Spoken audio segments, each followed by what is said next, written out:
Bhagat Singh Nagar colony వాసుల సమస్యలు పరిష్కరించాలని, పక్కా ఇండ్లు నిర్మించి ఇవ్వాలని డిమాండ్ చేస్తూ తెలంగాణ వ్యవసాయ కార్మిక సంఘం ఆధ్వర్యంలో ఆందోళన చేపట్టారు. కాలనీ వాసులు ర్యాలీగా తరలివచ్చి కలెక్టరేట్ ఎదుట నిరసన వ్యక్తం చేశారు.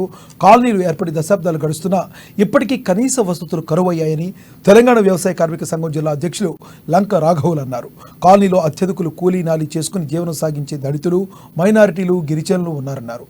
దాదాపు 600 కుటుంబాలు 2000 జనాభా జీవనం సాగిస్తుందన్నారు.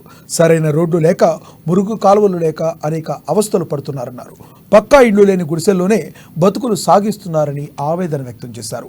ఏండుగా పోరాటం చేస్తున్నా, ఆందోళనలు సాగిస్తున్నా ఎక్కడ వేసిన గొంగళి అక్కడే అన్న చందంగా సమస్యలు పరిష్కారానికి నోచుకోవడం లేదన్నారు. అధికారులు, ప్రభుత్వం స్పందించి వెంటనే సమస్యల పరిష్కారానికి కృషి చేయాలని వారు డిమాండ్ చేశారు. పక్కా ఇండ్లు మంజూరు చేయాలని, గల్లీ గల్లీలో రోడ్లు, నాలాలు నిర్మించాలని తెలిపారు. స్కూలు లేదు, అంగన్వాడీ స్కూల్ లేదు, అదేవిధంగా ఆశా వర్కర్ లేరు, ఇట్లాంటి పక్కా ఇండ్లు లేవు. గవర్నమెంట్ ఎలాంటి సౌకర్యం కూడా ఇయ్యలేనటువంటిది ఉన్నది. జిల్లా కేంద్రానికి కిలోమీటర్ దూరంలో ఉన్నటువంటి కాలనీలో ఇట్లా దౌర్భాగ్యమైనటువంటి పరిస్థితి ఉన్నది. ఇది అనేకసార్లు అధికారులకు, ప్రజాప్రతినిధులకు విన్నవించుకున్నాం, మెమోరాండాలు ఇచ్చినాం. కానీ ఏ అధికారులు ఎవరు ఫలితం లేకుండా ఉన్నది. కాబట్టి గత్యంతరం లేని పరిస్థితుల్లో ఇవాళ పోరాటానికి